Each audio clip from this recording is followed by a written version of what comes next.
Did you kill John O'Keefe? I did not kill John O'Keefe. I've never harmed a hair on John O'Keefe's head. The Commonwealth says that you had 9 drinks that night. You claim it's 4 and change. I mean, is it possible that you had hit him with the back of your car and just didn't realize it? No. Would you say that you were angry with John that night? Yes. Could you have been angry enough and slightly drunk because he had annoyed you that in the fit of rage you just backed up and Never. tried to tap him? I would never. Not to try to kill him, but try to... To tap him with my 6,000-pound full-size SUV. To hit John's body with my car. No. Some cases are about what happened. Others are about what went wrong. On a freezing January morning in Massachusetts, a police officer was found dead in the snow outside a fellow officer's home. His name was John O'Keefe. He was a Boston police officer, a guardian to his niece and nephew, and someone deeply loved by his family and friends. By the end of that day, his girlfriend would become the focus of an investigation that would tear a community apart. Prosecutors would say the evidence was clear. The defense would say the investigation was deeply flawed. Experts would disagree, jurors would struggle, and the public would divide into opposing sides. It is a case built on a single, catastrophic claim that she left him to die in a blizzard, and a counterclaim just as powerful, that he was left there by someone else. Before we break down which of these claims the evidence actually supports, if you believe every case deserves the full truth, not just the most convenient story, tap like, hit subscribe, and turn on notifications, because finding the truth starts with questioning the narrative. This case is not just about one night. It is about how evidence is interpreted, how assumptions take hold, and how quickly certainty can replace doubt. This is the story of Karen Red, and the questions surrounding the death of John O'Keefe.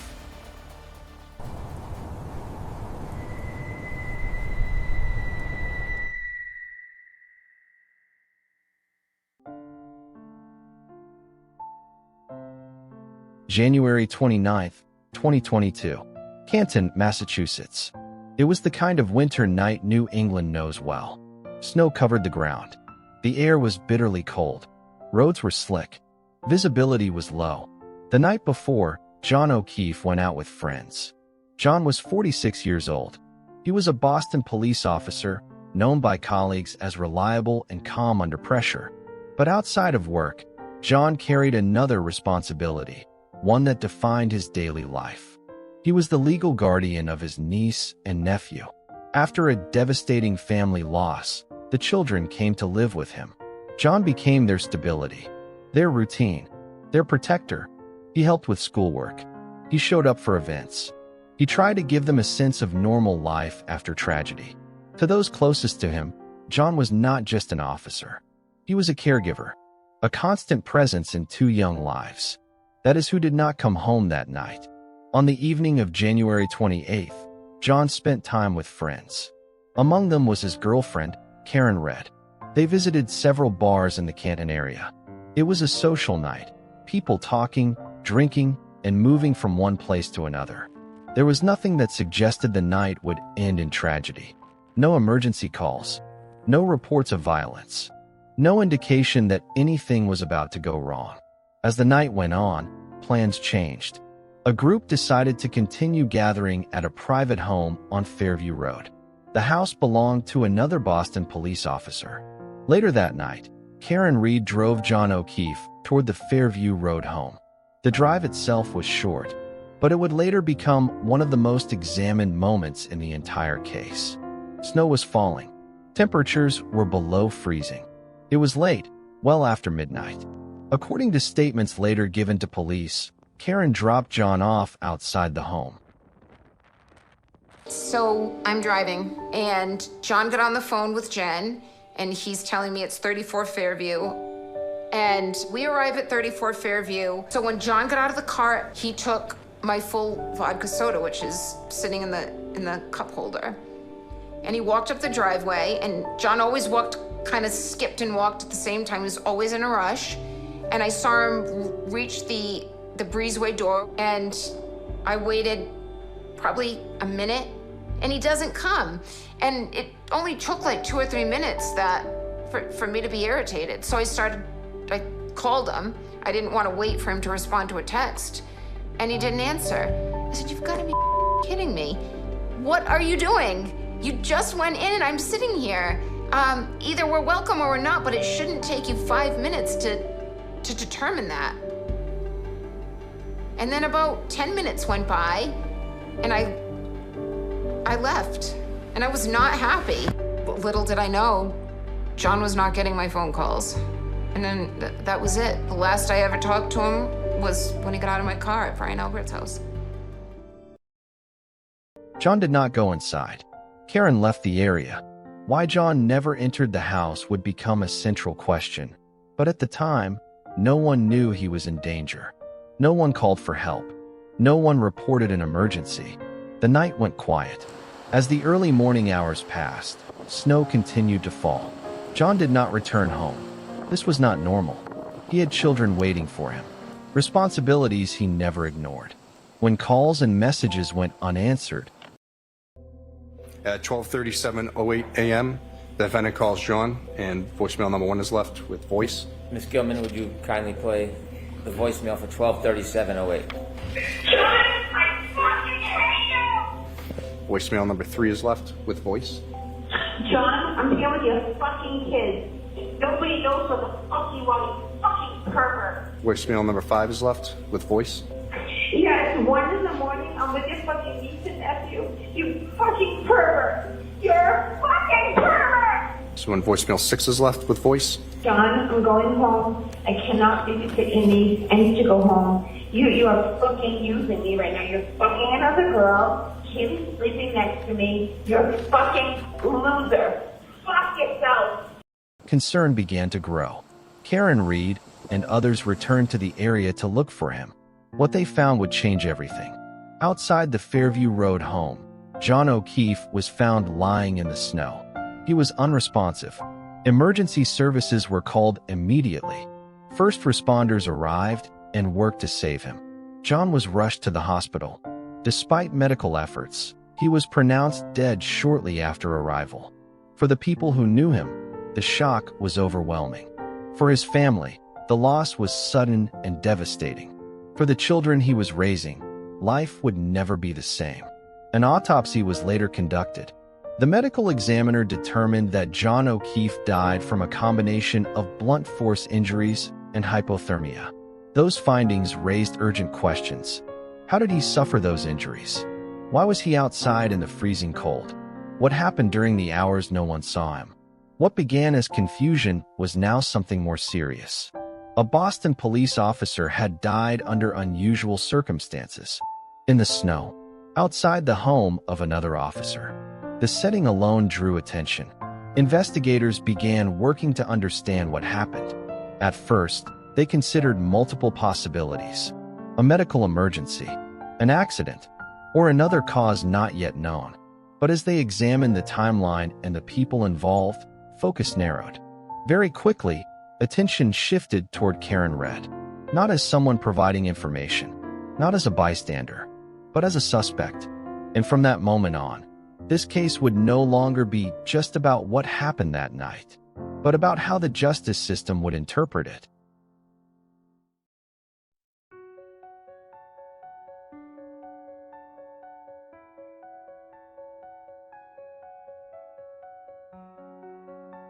As investigators continued their work, prosecutors began to form a clear theory about what they believed happened that night.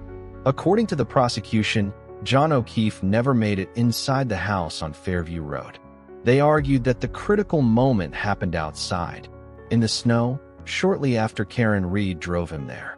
Prosecutors claimed that Karen Reed struck John O'Keefe with her SUV while dropping him off. They argued that the impact caused serious injuries and left him incapacitated. According to this theory, John was then left outside in freezing temperatures, where hypothermia contributed to his death.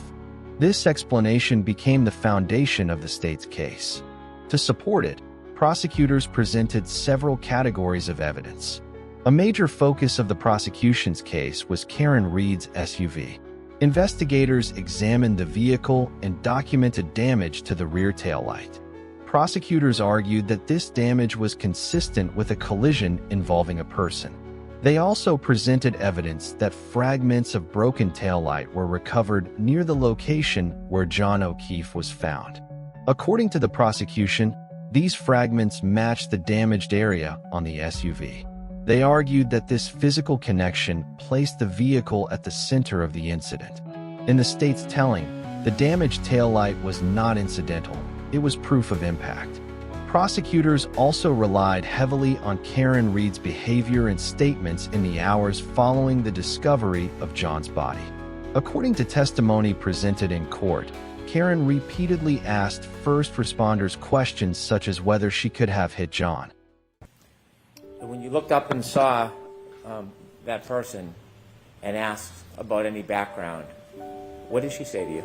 I hit him. How clearly do you remember her words saying to you, I hit him, I hit him, I hit him? I remember it very distinctly.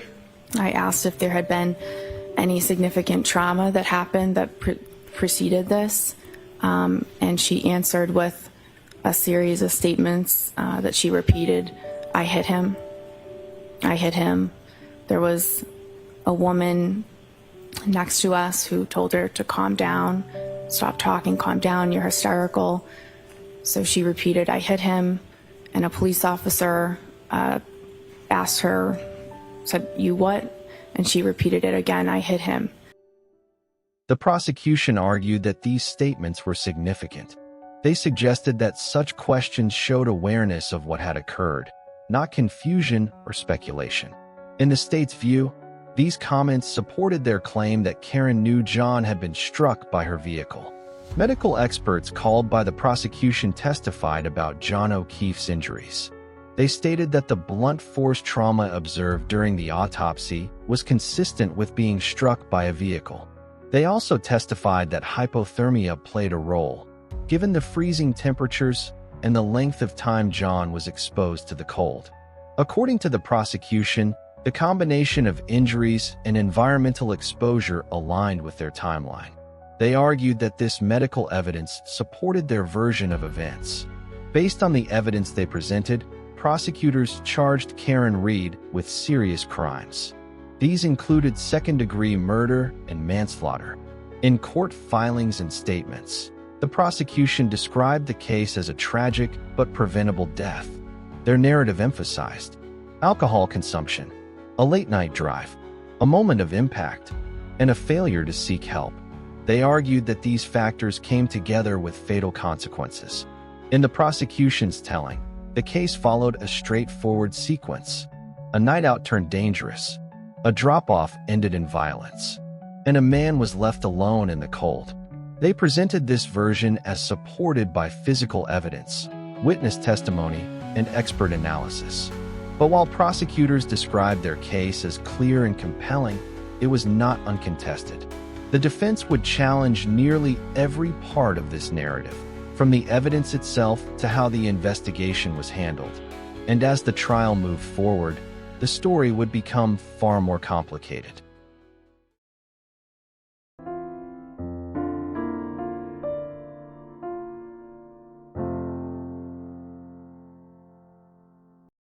I mean, I didn't think I hit him, but could I have clipped him? Could I have tagged him in the knee and incapacitated him? He didn't look mortally wounded as far as I could see, but could I have done something that knocked him out and in drunkenness and in the cold didn't come to again? And this would have been the moment you dropped him off at the party. Yeah, would have had to. So I thought, could I have run him over? Did he try to get me as I was leaving and I didn't know it? I mean, I've always got the music blasting. It's snowing. I got the wipers going, the heater blasting. Did he come and hit the back of my car and I hit him in the knee and he's drunk and passed out and asphyxiated or something?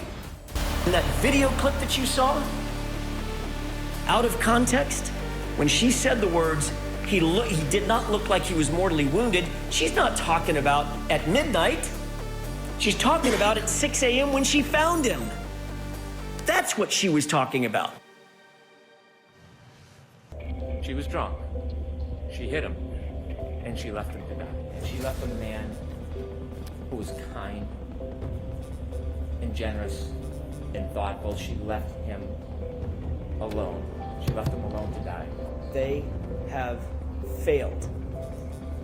They cannot and they will not ever be able to prove that John was struck by a vehicle beyond a reasonable doubt and to a moral certainty, because the science does not lie, the medical evidence does not lie, the physics do not lie. We all expect you to reach an impartial verdict dictated by your logic, without bias, without prejudice or sympathy, and not prompted by any facts except those that you've heard here in court during the trial. From the beginning of the trial, the defense made one thing clear. They were not denying that John O'Keefe had died. They were challenging how the state claimed it happened and whether the investigation reached its conclusions too quickly. Defense attorneys called their own medical and forensic experts to the stand.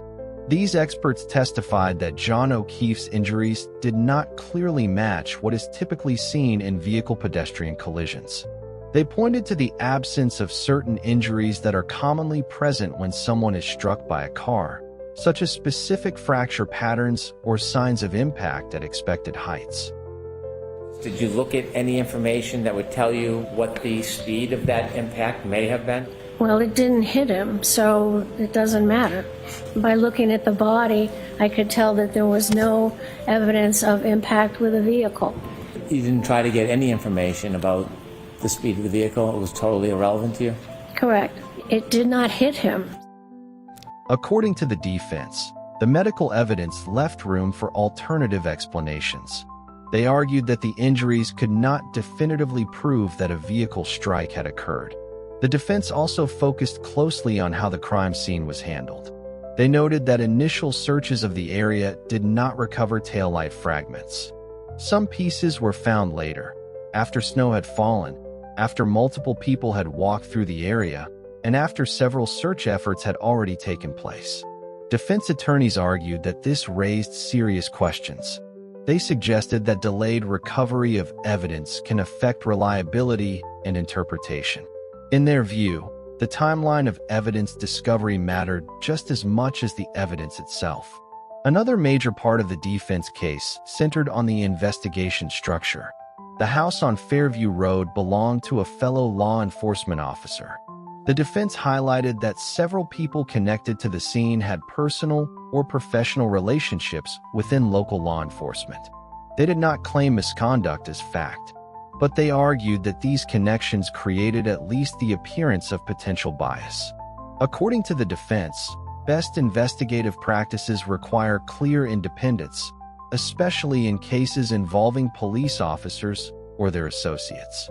They questioned whether all investigative avenues were pursued with equal intensity. The defense did not present a specific alternative suspect. Instead, they focused on what they described as unanswered questions. They argued that investigators did not fully rule out other explanations for how John O'Keefe ended up outside. They emphasized that the absence of certainty should matter in a case carrying such serious consequences. In their telling, the case against Karen Reed relied on interpretation, not definitive proof. As these arguments unfolded in court, the case began drawing widespread attention beyond the courtroom. Legal analysts weighed in on national television. Forensic experts debated the evidence publicly. Courtroom moments circulated across social media. What had begun as a local tragedy became a national discussion about evidence, procedure, and fairness. And as the trial continued, it became clear that the outcome would hinge not just on what happened that night, but on how convincingly each side could explain it.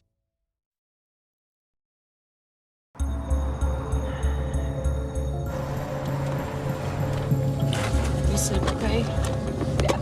Did you sleep at all? I did. I Good. I watched TV and like chilled out, and then I got up at 4 and Got him at 4. was like, "Rah!" Jesus Big day. Christ. There's no way that we could be more prepared.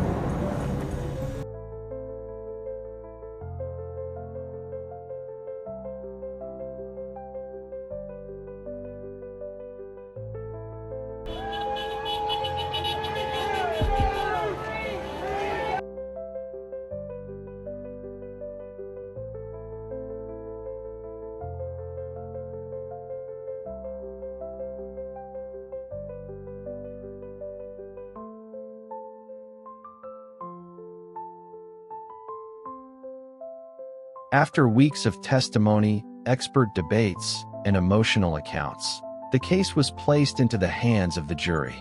12 people were asked to do what no one else could. They were instructed to review all the evidence, to consider the credibility of witnesses, to weigh sharply conflicting expert opinions, and most importantly, to decide whether the prosecution had proven its case beyond a reasonable doubt. This was not a question of what might have happened. It was a question of what could be proven. The jury deliberated under intense public attention. Outside the courthouse, supporters on both sides gathered. Inside, the stakes could not have been higher. In 2025, the jury returned its verdict. Karen Reed was found not guilty of the most serious charges, including second-degree murder and manslaughter. John O'Keefe's family, the loss remained unchanged. No verdict could return a son, a brother, or a guardian to two children who had already endured profound loss. The courtroom decision did not answer every question about how John died, and it did not erase the pain of that night. For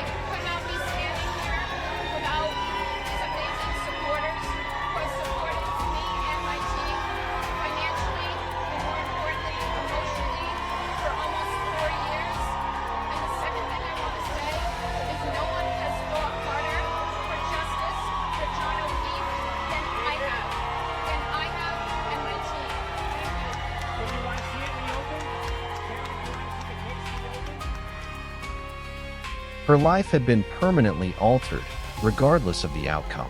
And within the community, the case left deep divisions. Some believed the verdict confirmed that the prosecution's case had fallen short. Others felt that justice had not been fully served. What everyone could agree on was this: the case had shaken trust. Trust in investigations, trust in institutions, and trust in the idea that truth is always clear and easy to reach. I work in Canton, and seeing the mixed from the police and the businesses putting signs in the area. They said, if you're not with the police, don't come into our business. So I don't feel that way. It's difficult because obviously living in the town, there's a lot of people that are divided about it. So it kind of sucks to see, but I guess I'm glad it's over and just praying for the family because they're not happy with the decision. You got someone that's passed away, and you got someone that's guilty of a crime, and there's your division right there. Even after the verdict, the Karen Reed case did not fade away. Instead, it became part of a much larger conversation. A conversation about how investigations are conducted, about how evidence is collected and interpreted, and about what happens when those involved are closely connected to law enforcement. Legal experts continued to analyze the case. Commentators debated whether the investigation had been thorough enough. Others focused on how quickly conclusions had been drawn. The case also raised broader concerns. How should potential conflicts of interest be handled? What safeguards ensure independence in sensitive investigations? And how much uncertainty is acceptable when someone's freedom or life is at stake? There were no simple answers. What remained undeniable was the human cost. A man lost his life under tragic and unresolved circumstances. A woman stood accused of a crime that carried the possibility of life imprisonment. A community was left divided, searching for clarity. The Karen Reed case serves as a reminder that the justice system does not always deliver neat endings. Sometimes, verdicts resolve charges, but not doubts. Sometimes, trials answer legal questions, but leave moral ones open. For Innocence Uncovered, this story is not about declaring heroes or villains. It is about examining how truth is pursued, how narratives are built, and how easily certainty can fracture when evidence, emotion, and power collide. Because justice is not only about verdicts. It is about the process, the questions asked, and the questions that remain unanswered long after the courtroom doors close. Before this story ends, it is important to return to where it began. With John O'Keefe. John was not just a name in a case file. He was a Boston police officer who dedicated his life to public service. He was a guardian who stepped forward to raise his niece and nephew after unimaginable loss. He was a brother, a son, a friend, and someone deeply loved. Nothing about this case should ever overshadow that truth. No debate, no courtroom argument, no verdict can fully capture the weight of a life lost. For John's family, the pain did not end with a trial. Grief does not follow legal timelines, and answers, when incomplete, can leave wounds that never fully close. This story is told with respect for that loss, not to sensationalize it, not to exploit it, but to acknowledge that behind every case are real people whose lives are forever changed. John O'Keefe mattered, and his life deserves to be remembered for more than the circumstances of his death. Cases like this remind us why care matters, why evidence matters, why transparency matters, and why every investigation deserves to be handled with independence, fairness, and humility. If you believe that every person, victim and accused alike, deserves truth, dignity, and accountability, please consider supporting this work. You can do that by liking this video, subscribing to Innocence Uncovered, and turning on notifications so these stories continue to reach those willing to listen. Your engagement doesn't choose sides. It helps keep questions alive. It helps ensure stories are examined carefully, not forgotten. And most importantly, it helps honor the people at the center of these cases. Thank you for watching, and thank you for remembering John O'Keefe.